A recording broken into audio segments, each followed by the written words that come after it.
Trucker kicked a veteran's wheelchair while bikers watched. 12 Hells Angels made him pay Earl. Henderson kicked 82-year-old Robert Lewis's wheelchair in roadside diner, sending veterans sprawling onto concrete. He didn't notice 12 Hells Angels watching from corner booth, all Vietnam brothers of man he just disrespected. Sometimes anger teaches lessons best learned through restoration. Rusty's Truck Stop Diner sat on I-5 outside Sacramento, cracked vinyl stools, coffee perpetually brewing, walls covered in faded photos of truckers and highway nostalgia. Wednesday afternoon, 2:17 p.m., corner booth held 12 Vietnam veterans, all late 60s, all wearing Hells Angels red and white patches, their monthly ritual honoring fallen brothers. Sacred space, understood without needing explanation. Nobody bothered them. Respect. Robert Lewis was 82, double amputee Vietnam veteran, lost both legs to IED 1969, lived 56 years in wheelchair, keeping promise to fallen squad mates. If I survive, I'll visit your graves. Wheelchair wasn't handicap. It was memorial. He rolled everywhere, carrying fallen friends constantly. Earl Henderson was 54, truck driver, angry about divorce, custody battles, financial struggles, impatient, dismissive. He saw Robert's wheelchair at counter, old man ordering coffee, wheelchair slightly blocking pathway, and decided his convenience mattered more than human dignity. "Move that goddamn thing," Earl said to Robert. Robert replied quietly, "I'll move once my coffee arrives." Earl decided quiet refusal was disrespect. He wound back leg and kicked wheelchair violently, designed to humiliate. Wheelchair lurched forward. Robert lost balance, fell onto concrete. 72-year-old body hit counter corner. Blood, pain, 12 Vietnam brothers watching. Everything changed. Day 1, Wednesday, 2:30 p.m. 12 Hells Angels stood simultaneously, coordinated movement of men who'd walked together through rice paddies 45 years earlier. Marcus Ghost Chin led Group Vietnam vet, Hells Angels Sergeant-at-Arms, friend of Robert who'd carried him to evacuation helicopter when IED hit their squad. That promise made decades ago was being kept now. "You just kicked Vietnam veteran," Ghost said calmly. "Kicked man who lost legs protecting your freedom. Kicked my brother. That's decision needing consequences." Earl tried bravado. Ghost interrupted. "He's hero. He's my brother. He's fallen comrade's memory. And you disrespected all that because your walk was slightly longer. That's problem we're fixing today." Paramedics were called for Robert concussion, laceration, bruising, but surprisingly, not serious injury. Once Robert was stable, Ghost returned to Earl. "You're going to repair that wheelchair because you damaged it. You're going to learn about respect. You're going to understand sacrifice. That's your punishment, not violence, restoration, education, transformation."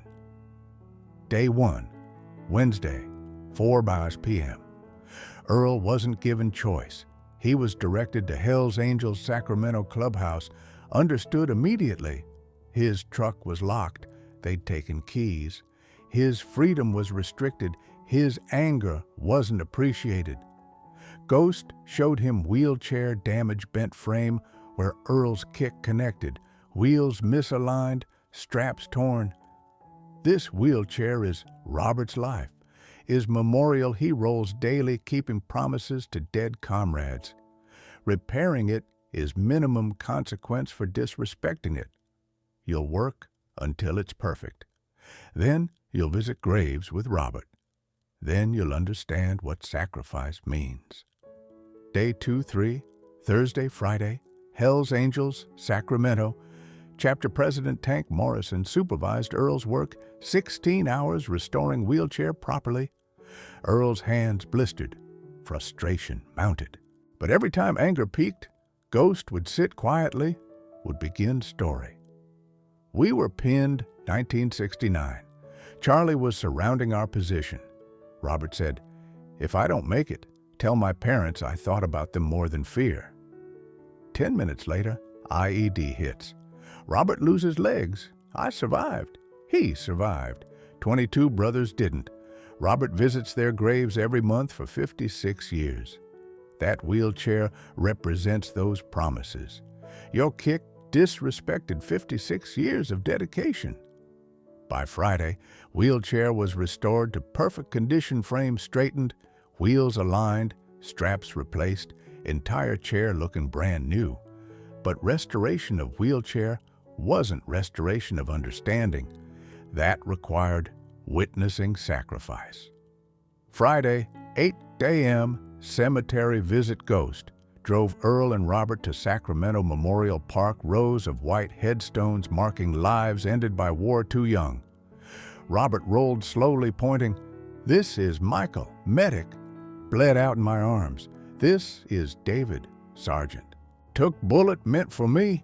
This is James, best friend. Supposed to get married. Instead..." Voice trailed off. Wheelchair continued slowly through rows of graves. Earl followed silently, anger beginning transforming into something else, recognition, understanding, shame. Robert visited 12 graves that day, stopped at each one, placed flowers, told story, spoke as if friend could hear. "This is another year, buddy. I kept promise, still remembering, making sure world knows you mattered. These roses from your mother, she's 103 now, visits here too." Earl watched grown man speaking to headstones, maintaining relationships death supposedly should have ended. Wheelchair wasn't restriction. It was vehicle honoring commitment sustained 5 decades. Visit wasn't tourism. It was sacred obligation. Friday evening, Motorcycle Run Ghost announced to chapter, "Tomorrow we ride. 12 Vietnam vets plus 1 trucker, learning respect. We visit all graves we can reach. We honor fallen brothers. We teach meaning of sacrifice." 12 motorcycles, 13 people rolling through Sacramento streets to cemetery after cemetery. Earl pushed wheelchair across uneven ground, felt weight of responsibility, understood finally why Robert refused letting others push, because pushing wasn't assistance, it was privilege, participating in ritual honoring dead. At each grave, 12 men, some crying, some stoic, all reverent, placed flowers, spoke names, recounted stories. Earl heard narratives. Tommy made jokes when terrified, died telling joke. Brian designed safe routes, died checking route. Danny was 19, had girlfriend, baby daughter he never met. Earl cried, tried hiding it, tried maintaining stoicism, ultimately surrendered, realizing he'd spent 54 years angry about nothing while these men had sacrificed everything. Saturday, understanding arrives. Ghost met Earl privately. "You understand now why Robert's wheelchair matters, why kicking it was more than disrespect. Your anger about traffic is obscene when real sacrifice exists unacknowledged." Earl nodded, couldn't speak without crying. Robert's offered acceptance. He's offered forgiveness. But forgiveness requires condition. You join memorial rides. You help maintain graves. You learn names of dead men. You spend time understanding what his life represents. That's your redemption. Robert has decided your ignorance can become knowledge. Your disrespect can become respect. Earl agreed, immediately understood he was being offered transformation he didn't deserve, but needed profoundly. Saturday evening, formal acceptance, Hell's Angels, Chapter President Tank organized formal meeting. Earl Henderson disrespected Robert Lewis 4 days ago. We could have used violence. We chose restoration. Earl worked 3 days repairing wheelchair, learning meaning of sacrifice, understanding what respect actually means. Robert has decided Earl is worth investing time teaching. Therefore, Hell's Angels invites Earl to join Memorial Ride program. Every month, Earl rides supporting Robert, visiting graves of Vietnam brothers. Earl learns names, stories, significance of each fallen comrade. Earl transforms disrespect into lifelong commitment, honoring sacrifice he previously dismissed. Tank presented Earl with temporary vest, friend of Hell's Angels. Not full membership, but recognition, acceptance, invitation into community. This vest means you're protected. This vest means you're committed. This vest means you've chosen respect over anger. Wear it, understanding what it represents. Earl accepted vest-crying transformation occurring in real time. Anger converting to gratitude, shame converting to determination, honoring sacrifice he'd finally recognized. Day 4, Monday. Earl returned to his life transformed, but faced immediate test. His former acquaintances mocked transformation. You're just scared of bikers, brainwashed by motorcycle gang. Earl didn't defend himself, understood criticism came from same ignorance he'd possessed. He simply continued work, continued cemetery visits, continued honoring fallen comrades, continued transforming disrespect into respect through consistent action. But more serious crisis came Monday evening. Robert's daughter Jennifer called Ghost. My father needs surgery, 4 weeks recovery. He's devastated because that means interrupting monthly rides, missing October visits, breaking 56-year consistency of honoring fallen comrades. Ghost understood stakes immediately. Robert's health was declining. He was 82, and missing monthly visits felt like breaking deathbed promises he'd kept faithfully. Ghost called Earl. Robert's having surgery, 4 weeks recovery. You're continuing rides without him. You take wheelchair. You visit every grave he visits. You place flowers. You speak comrades' names. You keep promise Robert can't keep. Can you do that? Earl didn't hesitate. Absolutely. I'll visit every grave. I'll maintain Robert's ritual.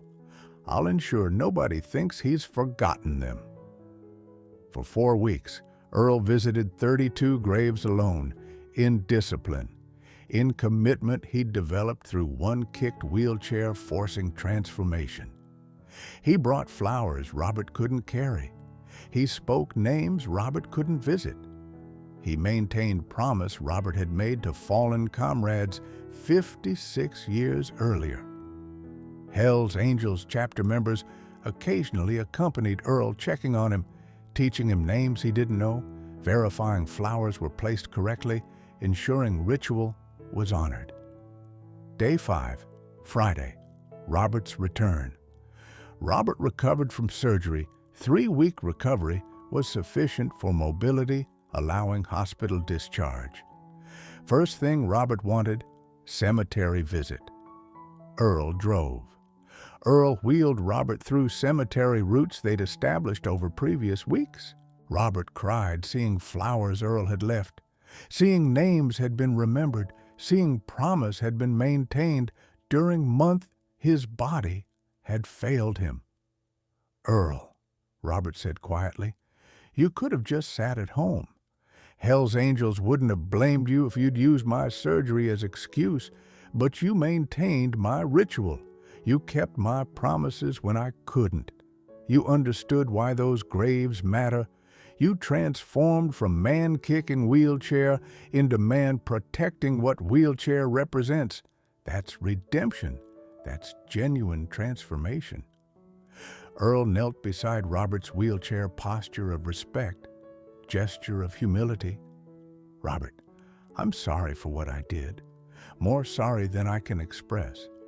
But I'm grateful it happened because it led me to understanding sacrifice I'd been ignoring. My anger about first world problems is obscene compared to what these men gave. I spent 54 years angry about nothing. I spent 1 week learning about everything. You could have had me beaten. You chose to teach instead. That's mercy I'll spend rest of my life trying to deserve. Robert placed hand on Earl's shoulder. You deserve it already, because you chose learning over denying, because you chose respect over defense, because you're honoring fallen comrades you've never met through commitment to cemetery visits continuing forever. Your family now, Earl, not because Hell's Angels decided, because you decided to become person worth being family with. Saturday, 1 year later, epilogue. Earl, at 55, was coordinating memorial program 200 volunteers across 5 states maintaining grave sites of fallen Vietnam comrades. 50 truckers continued Robert's tradition of monthly cemetery visits.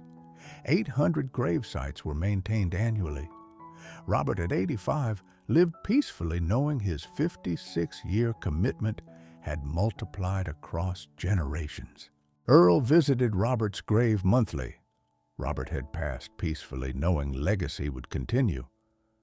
Your 56 years of commitment are now 2,000 years distributed across hundreds of volunteers. Your fallen comrades have 1,000 times more visitors honoring them than you provided alone. You changed me, Robert. You died knowing your work continues. That's what veterans deserve. That's what we provide. That's what you started when you decided education mattered more than revenge. Hell's Angels Sacramento continued supporting program Ghost at 85, still participating in annual memorial rides. Tank at 82, still contributing funds, younger members joining mission as older members aged. Hell's Angels had become synonymous with veteran support, respect education, transformation teaching. Year 1, Community Recognition City organized Wheels for Warriors Day, inaugural memorial event, celebrating Robert's 56 years of commitment, honoring Earl's transformation, recognizing Hell's Angels' role in teaching respect through restoration. 800 people attended, truckers, bikers, veterans, community members, families of fallen soldiers. Ghost gave speech. 6 years ago, man kicked veteran's wheelchair. Police could have arrested him. We could have beaten him. We chose restoration through education, respect through witnessing sacrifice. That man, Earl Henderson, spent week learning what sacrifice means. Spent year building support network, honoring fallen soldiers. That's what happens when community decides teaching matters more than punishment. That's what honor looks like. Earl founded Wheels for Warriors nonprofit organization dedicated to sustaining veteran memorial programs. Hell's Angels donated $50,000 seed funding. Community contributed resources. 200 volunteers maintained 1,000 grave sites. Disabled veterans felt recognized through community supporting memorial practices, honoring their sacrifice. Robert felt peace, finally burden he'd carried 56 years, was distributed across community. Fallen comrades would be remembered not because one old veteran was physically capable, but because community decided remembrance mattered. That transcended Robert's individual capacity. That multiplied commitment across generations beyond his lifetime. 20 years later, Earl was semi-retired but still active in nonprofit he'd built from single-kicked wheelchair. Hell's Angels Sacramento continued supporting program. Thousands of volunteers maintained 5,000 grave sites across 12 states network Earl had built, honoring Robert's commitment by multiplying it across generations, continuing after both founders had passed. Sometimes punishment isn't violence, it's forced witnessing of sacrifice. Sometimes disrespect becomes redemption through commitment to honoring what was disrespected. Sometimes one kicked wheelchair leads to lifetime dedicated, proving respect matters more than convenience.